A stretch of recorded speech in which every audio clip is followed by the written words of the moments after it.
ኢትዮጵያ ለገጠሙኝ እክሎች በሐሳብ የበላይነት በጠረጴዛ ውይይት ልፍታ ብላ ተግባራዊ እንቅስቃሴ ከጀመረች ዓመታት ተቆጥረዋል። በዚህም ከሁሉም የሀገሪቱ ክፍሎች የተውጣጡ የማህበረሰብ ክፍሎች በአጀንዳ ማሰባሰብ ተሳታፊ ሆነው ሐሳብን አዋጥተዋል። አሁን ላይ የሀገራዊው የምክክር ሂደት ወደ ወሳኝ ምዕራፍ በተሸጋገረበት በዚህ ወቅት ዜጎች ትልቅ ተስፋን ሰንቀዋል። ለመሆኑ የኢትዮጵያ ሀገራዊ የምክክር ኮሚሽን መነሻው እንዴት ነበር?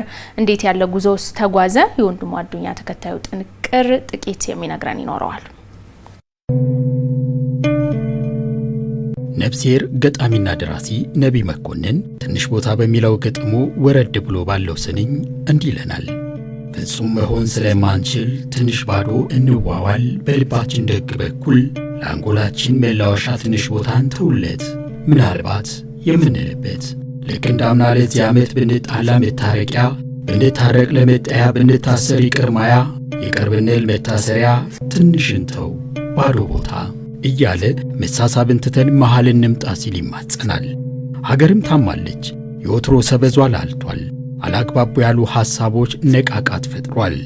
ነቃቃቱም ሳይሰፋ ይታከም ዘንድ ልክ እንደ ጥበበኛው ትንሽ ቦታ ትንሽ መንገድ እንል ዘንድ ግድ ይላል። እንደዚህ ከቀጠለ ምንድነው የወደፊት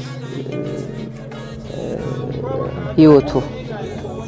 ስለዚህ በሁሉም ማንንም ይሄኛው ነው ትክክለኛ ይሄኛው ነው አጥፊ አልልም፣ ግን መሃል መንገድ እንፈልግ እስቲ። ሁላችንንም ሊያስተባብረንና ሊያሰራን የሚችል መሃል መንገድ ፈልገን ሰላም እናውርድ ነው። ሃይማኖቶች ሁሉ እዚሁ የበቀሉ ውፊታቸው ሁሉ ጠንካራ የሆኑ ሃይማኖቶች ሁሉ ያለን ሀገር ነን፣ የእምነት ሀገር ነን። ሆኖም ግን ላለፉት በርካታ ጊዜያት ግን የሚያለያዩን የሚመስሉ ነገሮች፣ የሚከፋፍሉን የሚመስሉ ነገሮች የጊዜው ብቅ ብቅ እያሉ ነውና ምን ብናደርግ ይሻላል የሚለውን ኢትዮጵያ ሕዝቦች በተለይ ልሂቃኑ መጠየቅ ከጀመሩ ውለው አድረዋል። ይህ አሁን ኢትዮጵያ ከፍ አድርጋ የምታነሳው ምላሽ የሚሻ ጥያቄዋ ነው። ሐሳብን በሐሳብ ከመሞገት በዘለለ ጥቂት ልጆቿ ቃታ መሳሳብ እንደ አማራጭ ላነሱባት ሀገር በጠረጴዛ ዙሪያ እንምከር ያለው ሀገሬው ሰሚ ባገኘ ማግስት ታላቁ ተቋም ይመሰረት ዘንድ መንስኤ ሆነም። ነፍጥ የሚያደርገው ነገር ቢኖር አንዱን አሸናፊ ሌላውን ተሸናፊ ነው። ስለዚህ ከታሪካችን የተማርነው ነገር ዛሬ የተሸነፈው ሰው ወይም ሴት ነገር ላለማሸነፏ ምንም ማስረጃ የለንም። እዚህ የሚገኘው ነገር ደግሞ ውድመት፣ እልቂት፣ ህይወትን የማይተካውን ህይወት ማጣት፣ አካል ጉዳትና ሁሉም አስከፊ የሆነው የአእምሮ ስብራት ነው።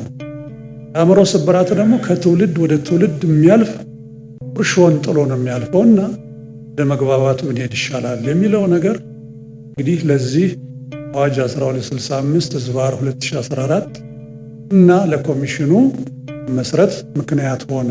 ይህ ታላቅ ዓላማ ያነገበው የታሪካዊው ሁነት ባለተራም ጭምር የሆነው የኢትዮጵያ ሀገራዊ የምክክር ኮሚሽን የላቀ ኃላፊነቱን ለመወጣት እንዲያስችለው ቀዳሚ ተግባራቱን አሃዱ ብሎ ሲጀምር ይህ መልክ ነበረው።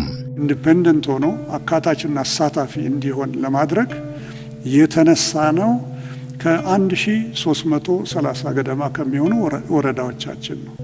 ከዚያ ክልል፣ ከዚያ ፌደራል ተቋማት፣ ከዚያ እያለ ነው እንግዲህ ወደ ዲያስፖራው የተሄደውና ስለዚህ ገና በጠዋቱ እነኚህን ስራዎች ስንሰራ ኮሚሽኑ ደግሞ አማካሪ ያስፈልገዋል።